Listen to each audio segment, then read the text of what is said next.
Hello friends, welcome to my channel UPPCS with Chauhan. Guys, हम घटना चक्र की सीरीज़ कर रहे हैं जिसमें हम सामान्य विज्ञान से हमने स्टार्ट किया है और उसमें भी हम फिज़िक्स कर रहे हैं यानी कि भौतिक विज्ञान, जिसमें हम चैप्टर नंबर 10 तक कर चुके हैं और आज हम करेंगे चैप्टर नंबर 11। और गाइस हाँ, यूपीपीसीएस की जो डेट है वो आ चुकी है जो कि है 24 अक्टूबर। तो लग जाइए तैयारी में। चलिए स्टार्ट करते हैं हम चैप्टर नंबर 11 जो है चालकता। तो फ्रेंड्स इसमें लिखा है,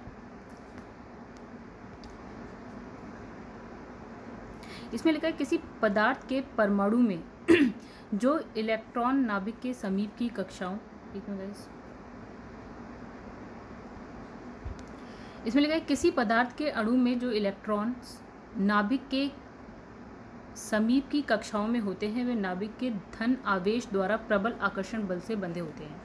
जैसे कि हम जानते हैं कोई भी आपका पदार्थ होता है तो उसमें क्या होता है, एक नाभिक होता है और नाभिक में हम जानते हैं क्या होता है आपका न्यूट्रॉन, प्रोटॉन और इलेक्ट्रॉन। तो जो न्यूट्रॉन और प्रोटॉन होता है वो नाभिक में होता है, बीच में होता है नाभिक में, ठीक है। और जो इलेक्ट्रॉन होता है वो नाभिक के बाहर होता है, ठीक है। नाभिक के बाहर कक्षाएं होती हैं उसमें होता है। तो कुछ कक्षा उसके नाभिक के समीप होती है, फिर वैसे वैसे आपकी थोड़ी सी दूर जाती रहती है। तो इसने कहा कि इलेक्ट्रॉन जो समीप होता है नाभिक के, वो क्या होता है, जो धन आवेश होता है यानी कि प्रोटॉन मान लेते हैं, ठीक है। तो प्रोटॉन के आकर्षण बल से बंधा रहता है, मतलब नाभिक में ही बंधा रहता है, यानी उससे उसके पास ही रहता है। और वो किसकी वजह से रहता है, जो धन आवेश होता है आपका उससे, ठीक है। आप जानते हैं कि न्यूट्रॉन जो इलेक्ट्रॉन होता है वो आपका ऋण आवेश होता है। तो ऋण आवेश और धन आवेश इनके बीच में क्या होता है, आकर्षण बल होता है। परंतु नाभिक से दूरी वाले जो दूर जो कक्षाएं होती है, हमने कहा ना, जैसे ऐसा समझिए कि जैसे ये नाभिक है, ठीक है, यहाँ पे न्यूट्रॉन और प्रोटॉन है, यहाँ पे कक्षा है, फिर उसके दूर, उससे भी दूर, ठीक है। जो इलेक्ट्रॉन पास में होते हैं वो इन दोनों के बीच में आकर्षण बल लगता है और वो वहीं पे रहता है। लेकिन जो इसने कहा कि जो दूर वाले इलेक्ट्रॉन्स होते हैं, ठीक है, तो लिखा है जो दूर वाली कक्षाओं में इलेक्ट्रॉन्स पर यह वाय बल क्या लगता है, बहुत कम, ठीक है। जो पास वाले में अधिक लग रहा है, यहाँ पे दूर वाले में क्या लगेगा, बहुत कम लगेगा। और इन बाह्य यानी कि आउटर इलेक्ट्रॉन को इस स्थान से आसानी से क्या है, हटाया जा सकता है, ठीक है। उसको हम बोलते हैं आउटर इलेक्ट्रॉन और इसको हम क्या करते हैं, आसानी से हटा सकते हैं। यानी कि जो दूर वाली कक्षा में होता है ना, इसको हम आसानी से हटा सकते हैं। तो इसमें से अनेक इलेक्ट्रॉन तो अपने परमाणुओं से अलग होकर पूरे पदार्थ में अनियमित गति करते रहते हैं। यानी इसने कहा जो परमाणु है उसमें इलेक्ट्रॉन है, तो अनेक इलेक्ट्रॉन ऐसे होते हैं जो परमाणु से अलग हो जाते हैं और क्या है, अनियमित जो है गति करते रहते हैं, ठीक है, चारों तरफ। उनको हम बोलते हैं मुक्त इलेक्ट्रॉन या फिर हम बोलते हैं फ्री इलेक्ट्रॉन, और यही होते हैं चालक इलेक्ट्रॉन, जिसकी वजह से क्या होता है, विद्युत धारा प्रवाहित होती है। हम कहते हैं ना कि जो इलेक्ट्रॉन है जब फ्लो होने लगता है तो आपकी क्या है, करंट फ्लो होने लगती है, ठीक है। तो ये वही है कि जो आपके इलेक्ट्रॉन फ्री रहते हैं यानी कि नाभिक की कक्षाओं से अलग हट जाते हैं और फ्रीली मूव करने लगते हैं, अनियमित तरीके से चारों तरफ मूव करने लगते हैं, उसको हम कहते हैं फ्री इलेक्ट्रॉन। और यही इंपॉर्टेंट होता है आपका विद्युत चालकता के लिए, और इसी की वजह से क्या होता है, आपकी करंट फ्लो होती है। फिर लिखा है कि ये इलेक्ट्रॉन ही आवेश को पदार्थ में एक स्थान से दूसरे स्थान तक ले जाते हैं। अतः किसी ठोस पदार्थ की विद्युत चालकता उसमें जो मुक्त इलेक्ट्रॉन है उनकी संख्या पर निर्भर करती है। इसका मतलब यदि किसी पदार्थ में मुक्त इलेक्ट्रॉन की संख्या बहुत ज़्यादा है तो उसकी विद्युत चालकता भी बहुत ज़्यादा होगी, उसमें करंट फ्लो आसानी से होगी और बहुत ज़्यादा होगी, ठीक है।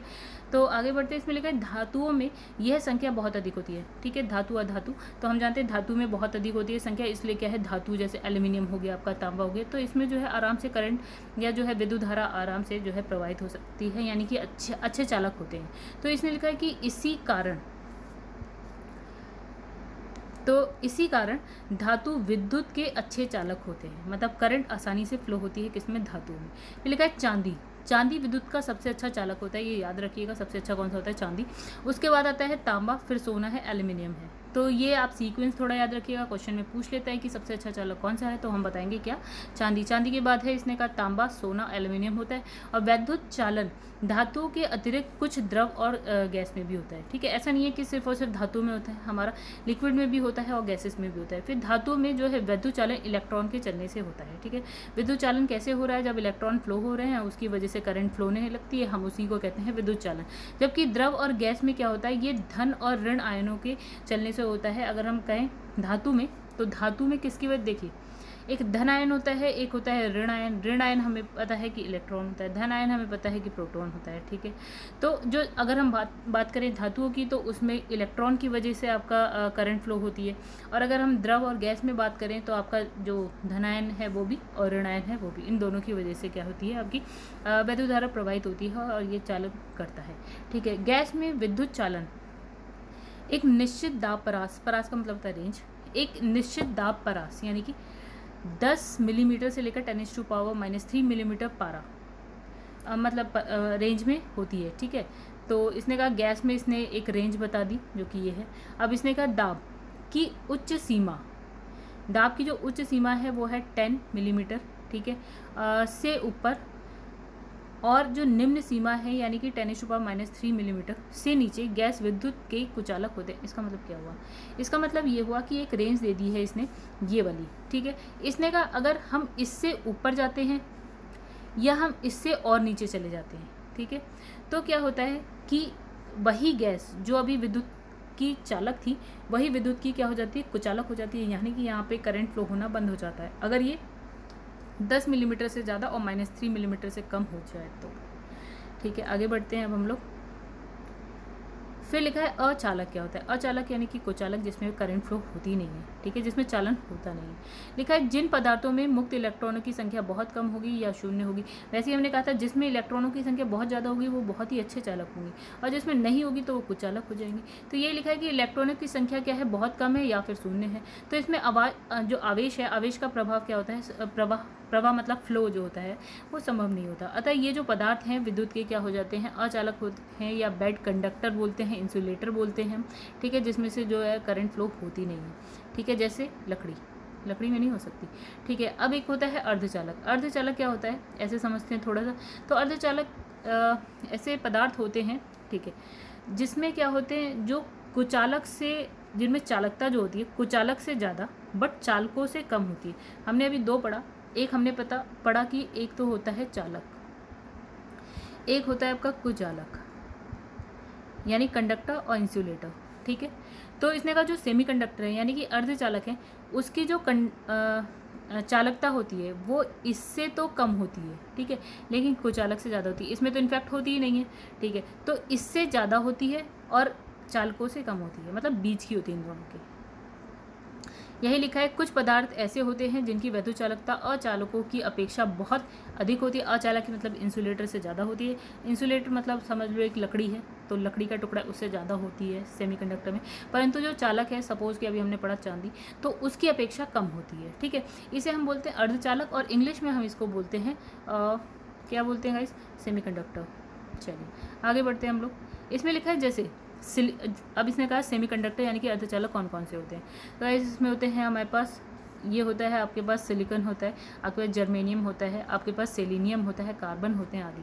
तो ये होते हैं अर्धचालक या सेमीकंडक्टर। अब सेमीकंडक्टर होता क्या है, वैसे आपने देखा होगा मोबाइल होता है, मोबाइल की जो चिप होती है ना वो सेमीकंडक्टर की बनी होती है। तो ऐसे हम बहुत जगह यूज़ करते हैं, ठीक है। या आपके पास डायोड होता है, आपके पास ट्रांजिस्टर होता है, ये सारे आपके सेमीकंडक्टर के बने होते हैं। और सेमीकंडक्टर क्या सिलिकॉन है, जर्मेनियम है, सेलेनियम है, कार्बन है, ये सारी चीज़ें होती हैं। तो इसमें लिखा है इन पदार्थों की जो विशेषता क्या है, ये है कि जो ताप बढ़ने पर इसकी जो प्रतिरोधकता है घट जाती है। अब ऐसे इसे फिर से समझते हैं। आई होप कि अब आपको ये सब चीज़ें समझ में आने लगी होगी। देखिए ताप जब इंक्रीज होता है ना तो उसकी जो प्रतिरोधकता का काम क्या होता है, यानी आर का काम क्या होता है, वो करंट फ्लो होने से रोकती है, ठीक है। तो प्रतिरोधकता अगर अधिक होगी तो करंट जो होगा फ्लो वो कम होगा, यानी किसकी तरह काम करने लगेगा, अचालक की तरह, कुचालक की तरह, यानी कि इंसुलेटर की तरह काम करने लगेगा। यदि वही प्रतिरोधकता आपकी कम होगी तो करंट ज़्यादा फ्लो होगी और इसका मतलब ये हो जाता है कि वो एक अच्छे चालक की तरह काम करना स्टार्ट कर देगा, जैसे कि चांदी या एल्यूमिनियम हो गया, लोहा हो गया, ये सारी चीज़ें हो गई। तो इसने यही कहा कि जैसे ही आप टेम्परेचर को इंक्रीज़ करते हो ना, यानी कि बढ़ा देते हो, तो इसकी प्रतिरोधकता घट जाएगी। और प्रतिरोधकता घटती है तो इसका मतलब कि वो अच्छा एक चालक बनने की कोशिश करता है, यानी बनता है, ठीक है। अर्थात इसका जो प्रतिरोध ताप गुणांक ऋणात्मक हो जाता है। और इस प्रकार क्या होता है, जो अर्धचालक की जो चालकता है जो चालकता पर ताप का प्रभाव चालकों के विपरीत होता है, ठीक है। ताप बढ़ेगा चालकता बढ़ेगी इनफैक्ट, ठीक है। तो जैसे ताप बढ़ता है तो देखिए ताप बढ़ता है तो आपकी प्रतिरोधकता घटेगी और आपकी चालकता बढ़ेगी। ये बढ़ेगा, ताप बढ़ेगा तो चालकता बढ़ेगी, ताप बढ़ता है इसलिए प्रतिरोधकता घटती है, इसलिए करंट क्या होती है आपकी बढ़ने लगती है। तो गाइस आगे बढ़ते हैं। इसमें लिखा है अतिचालक। अतिचालक को हम इंग्लिश में बोलते हैं सुपर कंडक्टर, ठीक है। अब एक होता है कंडक्टर और एक हो गया सुपर कंडक्टर। तो जो कंडक्टर होता है ना, ऐसे समझते हैं कि जो कंडक्टर होता है ना उसमें कुछ ना कुछ प्रतिरोध होता है, यानी आर कुछ ना कुछ तो होता है, यानी वो करंट को फ्लो होने से रोकता है, कुछ ना कुछ तो रोकता है, चाहे चांदी ही क्यों ना हो वो भी रोकेगा। लेकिन अतिचालक एक ऐसा पदार्थ हो गया जो क्या है, जिसका जो रेजिस्टेंस होता है ना आर, वो एकदम ज़ीरो होता है, यानी कि वो बिल्कुल भी नहीं रोकेगा करंट को फ्लो होने से, ठीक है। आर की वैल्यू बिल्कुल ही ज़ीरो। हमने कहा चांदी तक में तो आर की वैल्यू होती है, ठीक है। अब लिखा है कि कुछ पदार्थ में ताप तथा प्रतिरोधकता के बीच के एक असामान्य संबंध होता है, ठीक है। अभी तक हमने क्या पढ़ा कि जैसे जैसे आप ताप बढ़ाते हो और आपकी प्रतिरोधकता क्या होती है, घटने लगती है। आइए चलिए अब देखते हैं क्या, जैसे जैसे पदार्थ को ठंडा करते हैं, ठंडा करने का मतलब ताप को कम करना, ठीक है। तो इसकी जो प्रतिरोधकता होती है धातु की, ओके, तो इसमें लिखा है पदार्थ को ठंडा किया जाता है, पदार्थ की प्रतिरोधकता शुद्ध धातुओं की भांति धीरे धीरे घटने लगती है, ठीक है। अभी हमने पहले क्या पढ़ा था, जैसे ही हम ताप को बढ़ाते हैं प्रतिरोधकता कम होने लगती है। लेकिन अतिचालक में हमने इसका जस्ट उल्टा बोल दिया। हमने कहा जैसे ही आप ताप को कम करते हैं ना तो इसकी प्रतिरोधकता कम हो रही है, ठीक है। मतलब यहाँ पे तो आप कह रहे हैं कि भैया ताप बढ़ाने से प्रतिरोधकता कम हो रही है, लेकिन अब यहाँ आप कह रहे हैं कि ताप को घटाने से प्रतिरोधकता कम हो रही है। इसका मतलब ये है कि जब आप टेम्परेचर को कम कर रहे हैं ना अतिचालकों में, यानी कि सपोज़ कि 20 डिग्री पे है तो आप उसको 19 पे ला रहे हैं, फिर 18, 17, 16 ऐसे करके जीरो के बाद भी नीचे -10, -20, -30 ऐसे करके बिल्कुल ही नीचे ले आ रहे हैं। तो क्या होता है वहाँ पे धीरे धीरे करके आपकी जो प्रतिरोधकता है वो कम हो रही है। नॉर्मल हम देख रहे थे कि ताप बढ़ाने पे प्रतिरोधकता कम हो रही थी, तो यही लिखा है यहाँ पे कि इसमें असामान्य संबंध होता है, ठीक है। अब ये क्या है, घट रही है धीरे धीरे प्रतिरोधकता। फिर इन्हें का परंतु एक विशिष्ट ताप, यानी कि एक टेम्परेचर ऐसा आ जाता है जिसके जैसे ही आप नीचे जाते हैं, नीचे ठंडा होने पर क्या प्रतिरोधकता एकदम से क्या हो जाती है, घटकर शून्य हो जाती है। मतलब वैसे तो आइडियली देखें तो किसी चालक में प्रतिरोधकता शून्य होती नहीं है, लेकिन अतिचालक में इसने कह दिया कि एक आप टेम्परेचर कम करते जा रहे हो, कम करते एक ऐसा टेम्परेचर आ जाएगा जिसके नीचे जाने पर प्रतिरोधकता एकदम हो जाएगी शून्य, ठीक है। तो ऐसा करना वैसे इतना आसान होता नहीं, ठीक है, बट होता भी है, पॉसिबल भी है। तो ये क्या तेज़ी से घटकर क्या हो जाएगी, शून्य हो जाएगी। जैसे उदाहरण देखिए, जो पारा होता है यानी मरकरी, उसकी जो प्रतिरोधकता है ना वो कहाँ पे शून्य होती है, वो होती है 4.2 केल्विन ताप पर जो है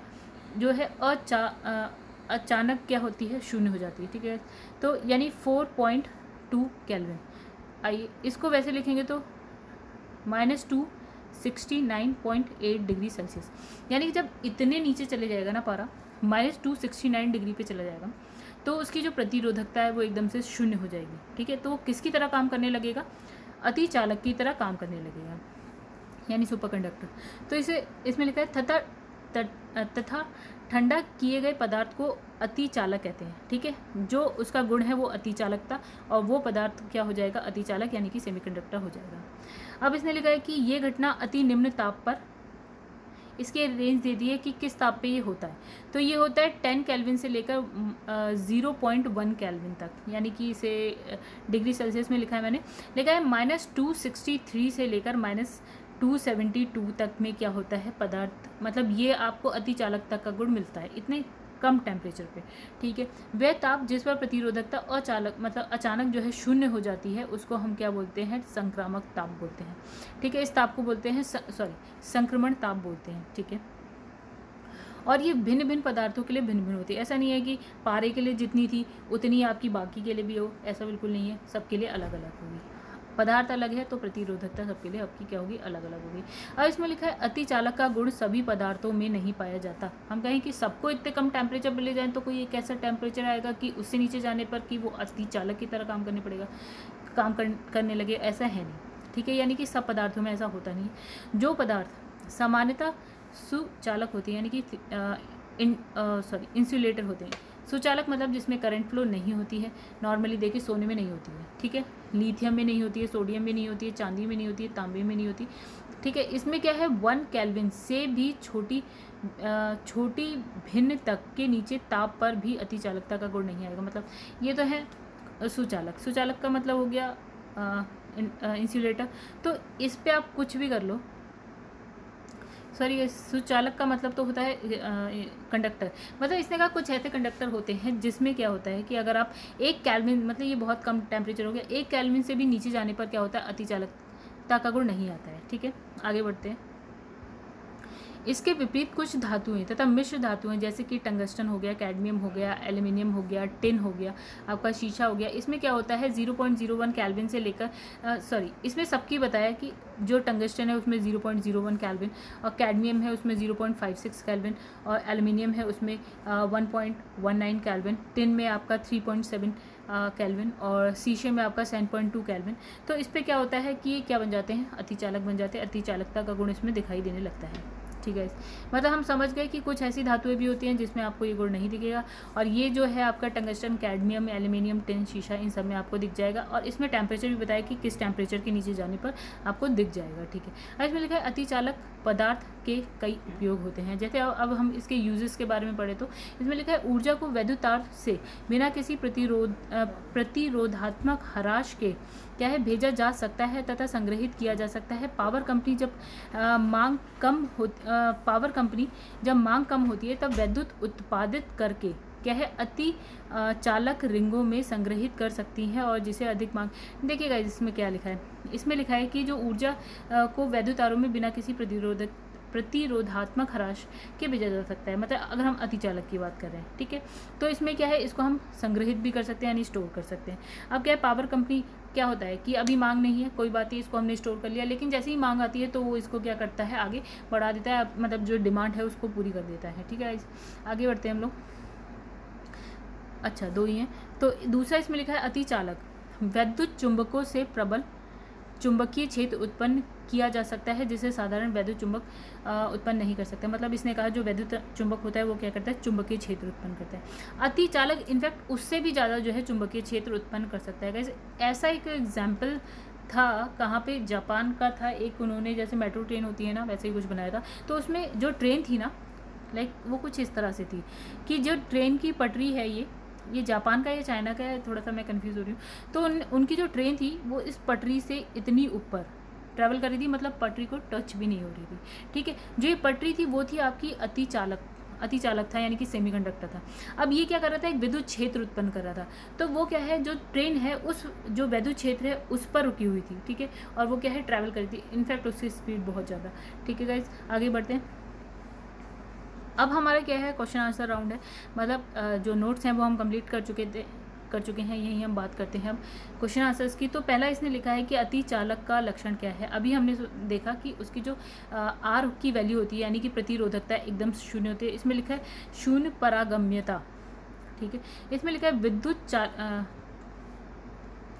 विद्युत चुंबक के संदर्भ में परागम्यता किसी पदार्थ का वह गुण होता है जो उस पदार्थ में चुंबकीय क्षेत्र स्थापित किए जाने में उस पदार्थ द्वारा प्रदर्शित सहायता की मात्रा बताता है, और इसे ग्रीक अक्षर म्यू से प्रदर्शित करते हैं। और पूर्ण अतिचालक की जो परागम्यता होती है वो एकदम क्या होती है, शून्य होती है। आगे बढ़ते हैं हम लोग। इसमें लिखा है अतिचालक किस तापमान पर क्या है अत्यधिक आर्थिक महत्व की हो सकती है जिससे लाखों रुपए बचाए जा सके। अब देखो, अतिचालकता का गुण लाने के लिए क्या है, आपको एक तो टेम्परेचर बहुत नीचे ले जाना पड़ेगा। ठीक है, इतना आसान काम नहीं है, टेक्नोलॉजी की आवश्यकता पड़ती है। टेक्नोलॉजी के लिए आपके पास पूंजी की आवश्यकता होती है। ठीक है, यानी कि इतने कम टेम्परेचर पे ले जाना बड़ा ही मुश्किल काम है। जैसे कि आजकल आप देख रहे हो कोविड की वैक्सीन आई थी, तो कहा कि उसके लिए हमारे पास क्या है, रखने के लिए इतने साधन नहीं है, बिकॉज उसको रखने के लिए क्या है, आपको बहुत कम टेम्परेचर पे उसको मेंटेन करके रखना पड़ रहा था। तो इतना आसान नहीं था उसको मेंटेन करके रखना। ठीक है, वैसी अतिचालकता में इतने निम्न ताप तक आना बहुत ही महंगा है। ठीक है, तो हमने कहा कि ऐसा क्या किया जाए कि हम जो कि क्या है आर्थिक महत्व की बन जाए और लाखों रुपए बच जाए। तो कुछ ऐसा करो कि जो अतिचालकता है वो जो माइनस में इतनी नीचे जाके अतिचालकता का गुण आ रहा है वो कहीं 0 डिग्री पे ही आ जाए या आसपास कहीं आ जाए, जो नॉर्मली हम ला सकते हैं। ठीक है, तो मतलब जिसे लाने के लिए हमें बहुत ज़्यादा पैसा खर्च करने की ज़रूरत नहीं। तो इसमें देखिए लिखा है सामान्य ताप पर। ठीक है, 0 डिग्री या सामान्य ताप जो भी है जिस पर हम आ सकते हैं आसानी से। तो इसने लिखा है कि जो अतिचालकता की अवस्था में धातु का तापमान 0 डिग्री केल्विन यानी कि -273 डिग्री सेल्सियस के लगभग रहता है। यह ताप भिन्न भिन्न धातुओं के लिए भिन्न भिन्न होता है। इस तापमान को प्राप्त करना काफ़ी व्यय साध्य होता है। ठीक है, सॉरी 0 डिग्री नहीं, हम सामान्य ताप पर लाने की कोशिश करते हैं। यदि अति चालकता का गुण सामान्य ताप पर प्राप्त किया जा सके तो इससे क्या है, बहुत धन की बचत हो जाएगी, क्योंकि हमें नीचे तक लाना बहुत ही ज़्यादा खर्चीला होता है। इसमें लिखा है कि किसी अति चालक द्वारा प्राप्त अधिकतम ताप होता है, यानी इसने कहा कितना ताप जो है आपका सुपर कंडक्टर मतलब प्रोड्यूस कर पाता है। तो इसमें लिखा है 133 केल्विन। तो वायुमंडलीय दाब पर किसी अतिचालक द्वारा प्राप्त अधिकतम ताप 133 केल्विन होता है, और अधिकतम ताप वाले अतिचालक एक क्या है, सैरेमिक पदार्थ होता है। सैरेमिक पदार्थ आप जानते हैं, जैसे कि सैरेमिक पदार्थ होता है जिसमें mercury, barium, calcium, copper, oxygen शामिल है। अब इसमें लगेगा नव आविष्कृत उच्च ताप अतिचालक है। तो गाइस यही वही जो हमने अभी यहाँ पे देखा था, क्या था यहाँ पे, सैरेमिक पदार्थ, यहाँ पे भी वही लिखा है सिरेमिक ऑक्साइड। तो लिखा है अति चालकता की दिशा में हो रहे खोज और अनुसंधान में सिरेमिक ऑक्साइड बहुत ही उपयोगी सिद्ध हुआ है। फिर है मृतिका युक्त। मृतिका सिरेमिक आप गाइस ऐसा समझ लीजिए, जैसे आप देखते हैं, देखिए मृतिका युक्त धातुओं पर ही जो है अतिचालकता के प्रयोग किए जा रहे हैं और इसमें सफलता भी मिल रही है। ठीक है, अतिचालकता जो है, अतिचालकता युक्त मृतिकाएं, इसमें लिखा है थैलियम, बेरियम, कैल्शियम और कॉपर ऑक्साइड से युक्त होती है। थोड़ा सा गाइस ये क्या है आपका, थोड़ा सा आप याद करने वाली चीज़ हो गई कि आपको इसको याद करना पड़ेगा। इसमें कोई ऐसा तो कॉन्सेप्ट तो है नहीं कि आपको समझाया जा सके, तो इसे याद करिए क्या क्या होता है उसमें। जो मृतिका युक्त धातु होती है उसमें होता है थैलियम, बेरियम, कैल्शियम या कॉपर ऑक्साइड होता है। अर्धचालकता की चालकता ताप पर होती है, मतलब इसने कहा कि जब ताप क्या हो तो क्या होगी, ठीक है, शून्य ताप पर क्या होगी, 0 डिग्री केल्विन पर। ठीक है, तो आइए देखते हैं 0 डिग्री केल्विन पे। इसमें लिखा है कि ऐसे ठोस पदार्थ जिसकी विद्युत चालकता और देखिए इसने पहले तो ये लिखा है कि सेमीकंडक्टर क्या होता है। तो सेमीकंडक्टर ऐसा पदार्थ होता है जिसकी जो चालकता है वो आपका इंसुलेटर से ज़्यादा होती है, यानी कुछ चालक से ज़्यादा होती है और चालक से कम होती है। ठीक है, तो इसको हम बोलते हैं अर्धचालक। फिर इसने कहा परम शून्य ताप पर अर्धचालक एक क्या है, आदर्श अचालक की भांति कार्य करने लगता है, यानी कि अगर उसका जो टेम्परेचर है आपका 0 हो जाता है तो ये किसकी तरह काम करने लगेगा, अचालक की तरह। तो वह क्वेश्चन देखते हैं फिर से। इसमें लिखा है अर्धचालक की जो चालकता है 0 डिग्री केल्विन ताप पर होती है, तो इसमें लिखा है 0। ठीक है, 0 डिग्री केल्विन ताप पर होती है, कितनी होती है, 0 होती है, वो अचालक की तरह काम करने लगता है। यानी 0 का मतलब हो गया 0 चालकता जिसमें कि करंट फ्लो होती नहीं है। इसमें लिखा है एक अर्धचालक में विद्युत चालन होता है केवल इलेक्ट्रॉन के द्वारा, केवल होल्स के द्वारा, इलेक्ट्रॉन होल्स दोनों के द्वारा, और ना इलेक्ट्रॉन ना होल्स के द्वारा। तो गाइस इसका आंसर है सी होता है, जिसमें दोनों के द्वारा होता है। देखिए क्या होता है, जो सेमीकंडक्टर होता है, ठीक है, तो ये हाँ, तो इसने लिखा जो सेमीकंडक्टर होता है 2 प्रकार के होते हैं। एक होता है आपका इंट्रिंसिक, हिंदी में थोड़ा सा प्राकृतिक समझ लीजिए, और एक होता है बाह्य यानी एक्सट्रिंसिक। ठीक है, 2 टाइप के होते हैं, बाह्य होता है और प्राकृतिक होता है, तात्विक होता है। ओ गॉड, देखिए इंट्रिंसिक होता है और एक होता है एक्सट्रिंसिक सेमीकंडक्टर यानी कि अर्धचालक। इसमें लिखा है एक शुद्ध अर्धचालक। शुद्ध का मतलब हो गया इसमें हमने कुछ और मिलाया नहीं है, ठीक है, इम्प्यूरिटीज़ ऐड नहीं करी है, जिसमें कोई अपद्रव को इंग्लिश में बोलते हैं इम्प्यूरिटीज़, तो उसमें कोई जो है इम्प्यूरिटीज़ या अपद्रव नहीं मिलाया गया है, तो उसको हम बोलते हैं निज अर्धचालक। ठीक है, देखिए सेमीकंडक्टर इसने का 2 प्रकार के होते हैं, इंट्रिंसिक होता है, एक्सट्रिंसिक सेमीकंडक्टर होता है यानी कि अर्धचालक। ठीक है, शुद्ध अर्धचालक यानी कि प्योर सेमीकंडक्टर क्या होता है, जिसमें आप इम्प्यूरिटीज़ नहीं मिलाए हुए होते, और इसको हम बोलते हैं निज अर्धचालक। ठीक है, इतनी सी बात आई होप आपको समझ में आ गई होगी। तो इसने कहा कि इस प्रकार जो है शुद्ध जर्मेनियम और सिलिकॉन अपनी प्राकृतिक अवस्था में क्या होते हैं, निज अर्धचालक होते हैं। देखिए सेमीकंडक्टर किससे बनता है, हमने पिछले पेजेस में देखा था कि सेमीकंडक्टर था किससे बनता है, जर्मेनियम सिलिकॉन से बनता है। तो वही यहाँ पे लिखा है कि अगर जर्मेनियम और सिलिकॉन है, इसमें कोई भी इम्प्यूरिटी नहीं मिलाई गई है, तो उसको इसने बोल दिया निज अर्धचालक। और इसमें लिखा है इसमें जो विद्युत चालन है वो इलेक्ट्रॉन और कोटर को इंग्लिश में बोलते हैं होल्स, दोनों की गति के कारण होता है। ठीक है, तो गाइस इसमें क्या है, कोई भी सेमीकंडक्टर होता है ना, तो उसमें इलेक्ट्रॉन्स भी होते हैं और इसमें होल्स भी होते हैं। ठीक है, तो इलेक्ट्रॉन्स की गति होती है तो भी करंट फ्लो होती है, और होल्स की गति होती है तो भी करंट फ्लो होती है। हम किस में बात कर रहे हैं? सेमीकंडक्टर्स में बात करें। गाइस एक्चुअली क्या है, ये बहुत बड़ा टॉपिक है और इसको यहाँ समझाना तो बेवकूफ़ी होगी, टाइम वेस्ट होगा। तो याद रखिए कि जो सेमीकंडक्टर है उसमें दो ऐसे चीज़ें होती हैं, लाइक इलेक्ट्रॉन और होल्स, जिसकी वजह से करंट फ्लो होती है। ठीक है, तो सेमीकंडक्टर में दोनों की वजह से होती है। ठीक है, आगे बढ़ते हैं। इसमें लिखा है किसी अर्धचालक का जो प्रतिरोध है गर्म करने पर क्या होता है।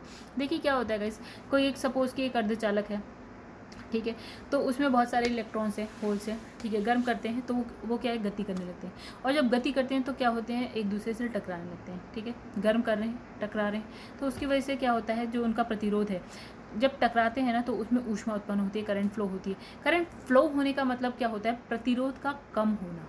ठीक है, तो देखिए हमने कहा कि जब टकराते हैं करंट फ्लो होती है, इसका मतलब ये होता है कि जो आपका प्रतिरोध है वो कम हो रहा है।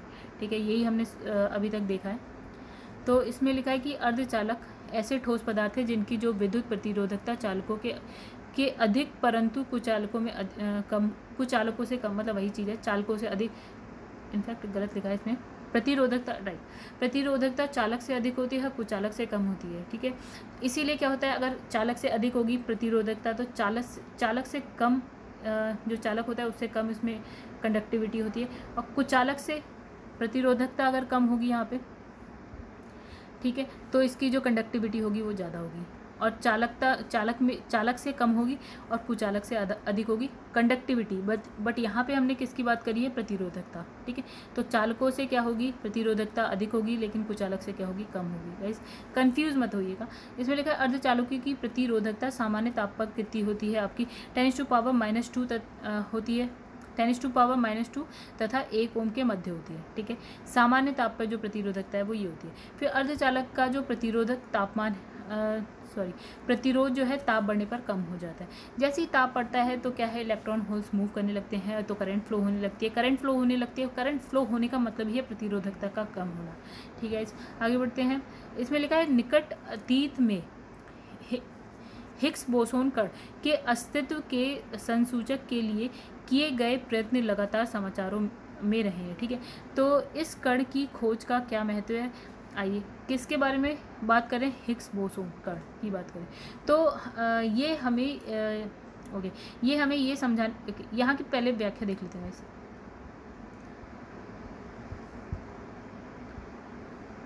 लिखा है इस ब्रह्मांड में दृश्यमान द्रव्य परमाणु और अणुओं से निर्मित होते हैं। ठीक है, क्या होता है, परमाणु होता है और अणुओं से बने होते हैं, कोई भी आपका द्रव्य होते हैं, तो यानी कि मैटर। तो द्रव्यमान वह भौतिक गुण है जिससे इन कणों को ठोस रूपाकार मिलता है। ठीक है, यानी कि सॉलिड बनते हैं। और उपपरमाण्विक कणों में द्रव्यमान की उत्पत्ति कैसे होती है, इस तथ्य को समझने के लिए हिग्स बोसोन कणों की खोज का महत्व है। ओके, चलिए आइए क्वेश्चन को फिर से देखते हैं। इसमें लिखा है कि ये हमें ये समझने में मदद करते हैं कि मूल कणों में जो है मूल कणों में सहती क्यों होती है। ये निकट भविष्य में हमें गाइस, ये एक्चुअली मुझे ये क्वेश्चन ठीक से समझ में नहीं आ रहा। ओके गाइस, इसे अगर आप समझ पा रहे तो समझिए। मुझे ये क्वेश्चन अभी फ़िलहाल नहीं समझ में आ रहा है। ठीक है, आप इसे पढ़ सकते हैं। अब इसमें लिखा है 9th क्वेश्चन है। इसमें लिखा है परम शून्य तापमान पर अर्धचालकों में विद्युत प्रतिरोध हो जाता है। कैसा हो जाता है, आपका अनंत हो जाता है। गाइस देखिए, इसका थोड़ा सा मैंने ऐसे ही लिख दिया पहले से ही। तो इसने कहा परम शून्य ताप। ठीक है, देखिए हमें पता है टेम्परेचर क्या होता है, इनडायरेक्टली प्रोपोर्शनल टू 1/r हो गया। ठीक है, यही है।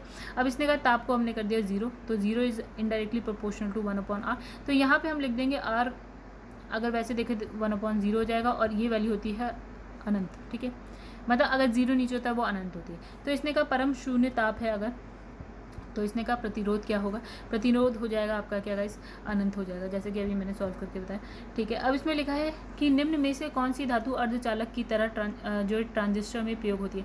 तो हमने कहा अर्धचालक यानी कि सेमीकंडक्टर, जर्मेनियम और सिलिकॉन। सबसे इंपॉर्टेंट और सबसे ज़्यादा यूज़ होने वाला होता है जर्मेनियम या सिलिकॉन। अगर आपके उसमें आए ऑप्शन में जर्मेनियम, सिलिकॉन, तो उसी पर आप टिक करिएगा। ठीक है, तो अब है इसमें लिखा है बी आंसर है जर्मेनियम। तो जर्मेनियम और सिलिकॉन ऐसे मुख्य पदार्थ हैं जिनका उपयोग किया है अर्धचालक की तरह ट्रांजिस्टर में किया जाता है। गाइस ट्रांजिस्टर और क्या होता है हमारा जो डायोड वायोड होते हैं ये अर्धचालक यानी कि सेमीकंडक्टर से बनते हैं। और उन ट्रांजिस्टर का यूज़ हम कहाँ करते हैं, जो हमारे पास कंप्यूटर चिप्स होती हैं, मोबाइल की चिप्स होती है, तो उसमें हम ट्रांजिस्टर लगाए हुए होते हैं। तो इनकी जो विद्युत चालकता सामान्य ताप पर क्या है, चालक, और वही चीज़ लिखी है कि इसकी जो विद्युत चालकता है चालकता से कम होती है और कुचालक से अधिक होती है।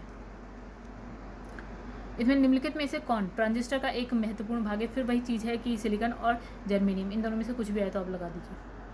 तो इसका आंसर बी। फिर लिखा है ट्रांजिस्टर बनाने के लिए सर्वाधिक, फिर वही आ गया सिलिकॉन हो सकता है बी। ठीक है, आगे बढ़ते हैं हम लोग। फिर लिखा है तड़ित चालकों को बनाने में लोहे की छड़ की अपेक्षा क्या है, तांबे की छड़ को वरीयता दी जाती है। इसमें लिखा है एक लोहा और एक हो गया तांबा। हमने कहा जो अच्छा चालक की बात कर रहे थे तो सबसे पहले था चांदी, ठीक है, और लोहे का तो नाम ही वहाँ आसपास नहीं था। पहले था चांदी, फिर उसके बाद था तांबा, ठीक है। लोहा इसका मतलब पीछे हुआ, तो चांदी इसका तांबा इसका मतलब लोहे से अच्छा होगा चालक। तो हम तड़ित चालक क्या होता है, जैसे कि जब हम बड़े बड़े भवन बनाते हैं, मकान बनाते हैं, तो एक उसमें एक वायर लगा होता है जो अर्थ होता है, ठीक है। जैसे ऊपर से अगर बारिश हो रही है, बिजली कड़क रही है, तो वो करंट उससे जाते हुए अर्थ हो जाए, आपके जो भवन है, आपकी जो बिल्डिंग है, उसको कोई नुकसान ना पहुंचे। तो इसने कहा कि अच्छा चालक ही लगाएंगे वहाँ पे। तो तांबे और लोहे की अगर तुलना करें तो तांबा ज़्यादा अच्छा चालक है। फिर दूसरा है लोहे की तुलना में तांबा जो है विद्युत का अधिक सुचालक है। बिल्कुल सही बात है कि लोहे की तुलना में तांबा, यस। तो तांबा जो है अच्छा, जो तांबा है हमारे पास वो अच्छा सुचालक यानी कि अच्छा कंडक्टर होगा। सबसे अच्छा हमने कहा था चांदी है, चांदी के बाद तांबा ही लिखा था हर जगह, ठीक है। तो वो अच्छा, ये इतनी तो बात सही है। तो लिखा है और वायुमंडलीय परिस्थितियों में जो है सरलता से ऑक्सीकृत नहीं होता। बिल्कुल सही है। देखिए लोहा जो है आसानी से ऑक्सीकृत हो जाता है। हम देखते हैं वायुमंडल में रखा हुआ है, बारिश आई, नमी आई, थोड़ी सी हवा चली, मतलब ऑक्सीजन आई, तो उसमें जंग लग जाती है, बट इतनी जल्दी तांबे में नहीं होती है। आइए देखते हैं इसका आंसर क्या है। देखा इस वही है, इसका आंसर है ए, यानी कि दोनों सही है। और आर जो है ए का स्पष्टीकरण है करता है, ठीक है। यानी ए है और आर है और दोनों सही है, और जो है ए की आर सही व्याख्या करता है, ठीक है। इसमें लिखा है वही चीज़ मैंने लिख दी है कि चांदी सबसे अच्छा चालक है, फिर तांबा है, फिर सोना, फिर एल्यूमिनियम है। तड़ित चालक एक जो है धातु की चालक छड़ होती है, जिसे ऊंचे भवनों की आकाशीय विद्युत से रक्षा के लिए लगाया जाता है, और ये आकाशीय विद्युत आवेश से प्राप्त आवेश को सीधे पृथ्वी में भेजता है, और इस प्रकार इमारतों को नष्ट होने से बचाता है, ठीक है। इसमें कुछ कोई रॉकेट साइंस नहीं है कि आपको समझ में ना आए। तो तड़ित जो चालकों को बनाने में लोहे की अपेक्षा क्या है, तांबे की बनी हुई छड़ों को वरीयता दी जाती है, क्योंकि जो तांबा है वो लोहे की तुलना में अधिक सुचालक है और वायुमंडलीय परिस्थिति में सरलता से ऑक्सीकृत नहीं होता। आगे बढ़ते हैं। फिर शायद ये भी इसमें लिखा है बिजली चमकना, यानी कि तड़ित से वृक्षों में आग भी लग जाती है, क्योंकि इसमें अत्यधिक मात्रा में क्या होती है, तो इसमें होती है विद्युत ऊर्जा। किसमें, वृक्षों में नहीं, सॉरी, जो वो होती है ना, जो बिजली चमकती है उसमें होती है विद्युत ऊर्जा, ऑब्वियसली विद्युत ऊर्जा होती है उसमें, ठीक है। तो इसमें लिखा है बिजली तथा गड़गड़ाहट के साथ वाली जो आंधी के दौरान उत्पन्न जो तड़ित यानी कि लाइटनिंग में विद्युत ऊर्जा यानी कि इलेक्ट्रिक एनर्जी अत्यधिक मात्रा में होती है, जिसके कारण क्या है, अब देखिए विद्युत ऊर्जा है तो वो किसी चीज़ को जला सकती है, 2 पेड़ों को जला देती है। तो इसमें लिखा है निम्न में से कौन से अर्धचालक हैं। एक तो सिलिकॉन है, वो तो हम जानते हैं, जर्मेनियम है हम वो भी जानते हैं। देखिए 2 ही 2 है, सिलिकॉन जर्मेनियम से हम इतनी देर से वही चीज़ कर रहे हैं, तो यही आंसर है 1 और 4, सिलिकॉन और जर्मेनियम, ठीक है। इसको कुछ पढ़ने की इतनी खास ज़रूरत नहीं है, वही सब लिखा है। तो थोड़े से क्वेश्चन और हैं। हाँ, इसमें लिखा है निम्नलिखित में से कौन सा अर्धचालक है, फिर वही चीज़ आ गई, जर्मेनियम है, डी है आंसर। तो जर्मेनियम, इसे पढ़ लेते हैं। जर्मेनियम तथा सिलिकॉन अर्धचालक पदार्थ हैं। ऐसे पदार्थ के प्रत्येक परमाणु के संयोजी इलेक्ट्रॉन अपने समीप के परमाणु के एक संयोजी इलेक्ट्रॉन के सहयोग से सहसंयोजक बंध की रचना करते हैं, और पदार्थ क्रिस्टल का रूप ले लेता है। जर्मेनियम ओके चतुसंयोजी तत्व है, ठीक है, ठीक है। इसमें कुछ ऐसे समझने जैसा नहीं है। सहसंयोजी इलेक्ट्रॉन का मतलब होता है ना कोवलेंट, मतलब क्या होता है कि इलेक्ट्रॉन एक दूसरे से देखिए फिर से समझते हैं इसे थोड़ा सा। इसमें लिखा है ऐसे पदार्थ